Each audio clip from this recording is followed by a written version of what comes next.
तो आज मैं फिर आपके सामने जो है बहुत ही इंटरेस्टिंग चैप्टर लेकर के हाजिर हुआ हूँ।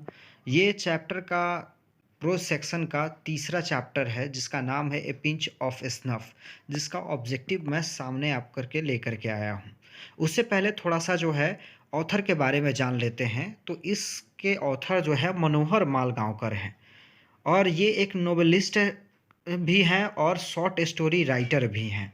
और इनका जन्म 1913 में हुआ और डैड जो है ये 2010 में हुए हैं।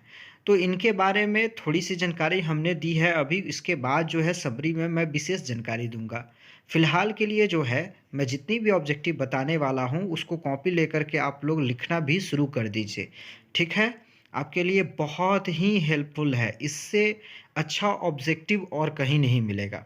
तो चलिए आइए देखते हैं। सबसे पहले जो है अगर ये वीडियो आपको पसंद आता है तो प्लीज़ चैनल को जो है मेरे सब्सक्राइब ज़रूर कीजिएगा। ठीक है, तो आइए मैं इस चैप्टर के कुछ इम्पॉर्टेंट ऑब्जेक्टिव को आपको बताता हूँ।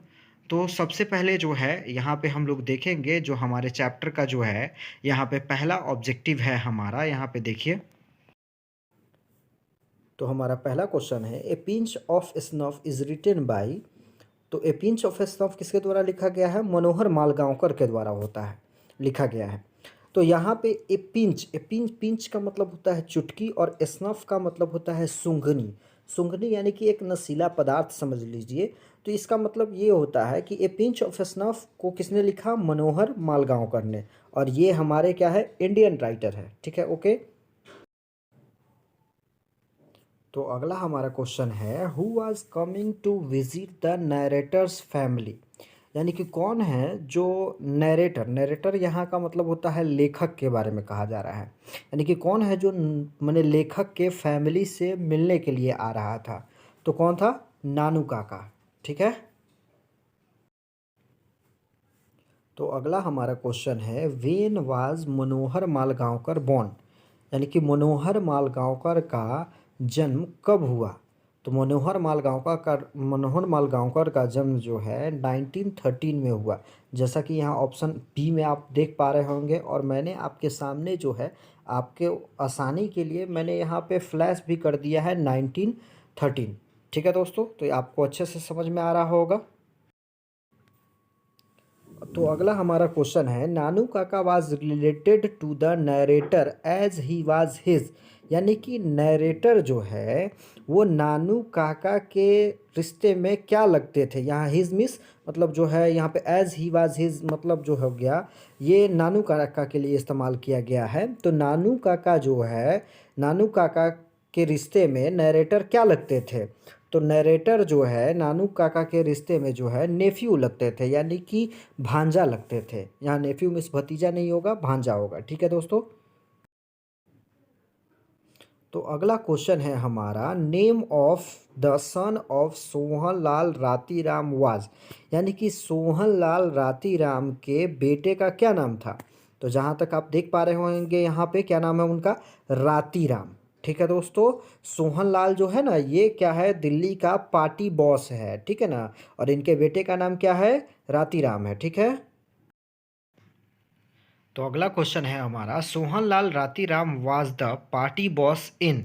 यानी कि अभी मैंने इस क्वेश्चन को पहले बताया है कि सोहनलाल रातीराम जो है पार्टी बॉस है वो कहाँ है? दिल्ली में है। ठीक है दोस्तों, ये बात समझ में आ गया होगा अच्छे से। तो आगे बढ़ते हैं, यहाँ पे देखते हैं। तो अगला हमारा क्वेश्चन है नानू काकाज meeting with Sohanlal Ratiram was. यानी कि नानू काका का जो है मीटिंग जो है ना सोहनलाल रातीराम के साथ कैसा रहा था? तो वेरी सक्सेसफुल, यानी कि बहुत ही मतलब जो है सक्सेसफुल रहा। ये जो है वो मीटिंग सोहनलाल रातीराम के साथ करने में असफल नहीं हुए। इनका मीटिंग क्या हो गया? सफल हो गया। ठीक है दोस्तों, तो अगला हमारा क्वेश्चन है the second important person Nanu Kaka had plan to meet was. यानी कि नानू काका जो है नानू काका के लिए दूसरा कौन व्यक्ति था जिससे वो मिलना चाहते थे? तो पहला व्यक्ति तो हम बता चुके हैं सोहनलाल रातीराम जो पार्टी बॉस दिल्ली में था, और दूसरा जो है वेलफेयर मिनिस्टर यानी कि कल्याण मंत्री। यहाँ वेलफेयर का मतलब क्या होता है? कल्याण। मिनिस्टर का मतलब मंत्री। यानी कि दूसरा उसका आदमी जो है प्लान के तहत वो किससे मिलने चाहते थे? वो दूसरे आदमी से, तो वेलफेयर मिनिस्टर से मिलना चाहते थे। ठीक है। तो अगला हमारा क्वेश्चन है, द न्यू रोल नानू काका गेव द नरेटर या अंडर सेक्रेटरी। देखिए यहाँ पे नरेटर दे या अंडर सेक्रेटरी दे, इसका मतलब ये लेखक के बारे में बात कहा जा रहा है। वाज ऑफ यानी कि नानू काका ने लेखक को नया रोल क्या दिया?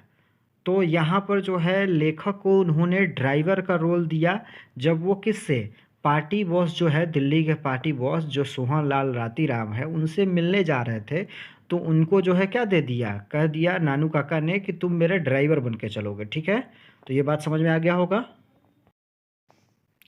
तो अगला हमारा क्वेश्चन है, मदर सेड दैट नानू काका इज कमिंग टू सी सम। यानी कि माँ जो है किससे कहती है, मतलब मैंने ये जो है माँ जो है लेखक से कहती है कि नानू काका आ रहे हैं। किस लिए आ रहे हैं? तो सी सम मिनिस्टर यानी कि कुछ मंत्रियों से मिलने के लिए आ रहे हैं। ठीक है, माँ किससे कहती है? तो लेखक से कहती है ये बात। ठीक है। तो अगला हमारा क्वेश्चन है, Nanu Kaka was installed in. यानी कि नानू काका जो है वो कहाँ इंस्टॉल हो गए थे? तो ऑथर्स के रूम में जो है, वो जब यहाँ दिल्ली आए रहने के लिए मिनिस्टर से मिलने के लिए, तो वो लेखक के रूम में क्या हो गए? इंस्टॉल हो गए, यानी कि सेट हो गए। समझ में आया है? ठीक है यहाँ पे। तो अगला हमारा क्वेश्चन है, the author had taken leave for. लेखक ने मतलब जो है लीव मिस मतलब जो है छुट्टी, यानी कि लेखक ने कितने दिनों की छुट्टी लिया? तो 2 डेज यानी कि 2 दिनों की छुट्टी लिया। किसके लिए? तो नानू काका के लिए जो है ऑफिस से लेखक ने 2 दिनों का छुट्टी लिया, ताकि वो मंत्रियों से इनको मिलवा सके। ठीक है दोस्तों। तो अगला क्वेश्चन है हमारा, Nanu Kaka in a linguistic emergency always turn to. यानी कि नानू काका को जब भी आपातकाल की स्थिति पड़ती थी, तो उनका जो है हमेशा उनका जबान जो है किस तरह हो जाता था? तो हिज मदर टंग, उनकी मातृभाषा में उनका जवाब हो जाता था। यानी कि उनका मातृभाषा कौन था? तो मराठी। यानी कि वो जब भी उनको आपातकाल की स्थिति पड़ती थी तो मराठी भाषा में कुछ कुछ बकने लगते थे, तो इसीलिए इसको क्या कहा गया? His mother tongue. टंग मिस यहाँ पे जबान होता है, भाषा भी कह सकते हैं, और लिंग्विस्टिक मिस भी क्या होता है? भाषा होता है। ठीक है, आपको ये बात समझ में आ गया होगा। तो अगला हमारा क्वेश्चन है, Nanu Kaka took out his cheque book and wrote a cheque for. यानी कि जो है नानू काका ने जो है अपना चेक बुक निकाला और चेक पर मतलब लिखा। कितना लिखा? कितना रुपया लिखा? तो 1,000 रुपीज़, यानी कि उन्होंने चेक पर 1,000 रुपये लिखा। ठीक है। तो अगला हमारा क्वेश्चन है, नानू काका वाज ऑथर्स। यानी कि नानू काका जो है ऑथर के क्या है? तो मेटरनल अंकल, यानी कि मामा है। नानू काका क्या है ऑथर के? तो मेटरनल अंकल है। यहाँ पे मतलब जो है ऑथर की जगह अंडर सेक्रेटरी भी दे सकता है या फिर नरेटर भी दे सकता है, तो आप लोग घबराएंगे नहीं। यहाँ पे क्या होगा, मतलब ऑथर मतलब भी लेखक होता है और नरेटर भी लेखक को ही कहा जाएगा। और उसके बाद जो है यहाँ पे हम लोग क्या जवाब देंगे इसका? नानू काका वाज ऑथर्स क्या होगा? तो नानू काका ऑथर के क्या है? मेटरनल अंकल है। ठीक है।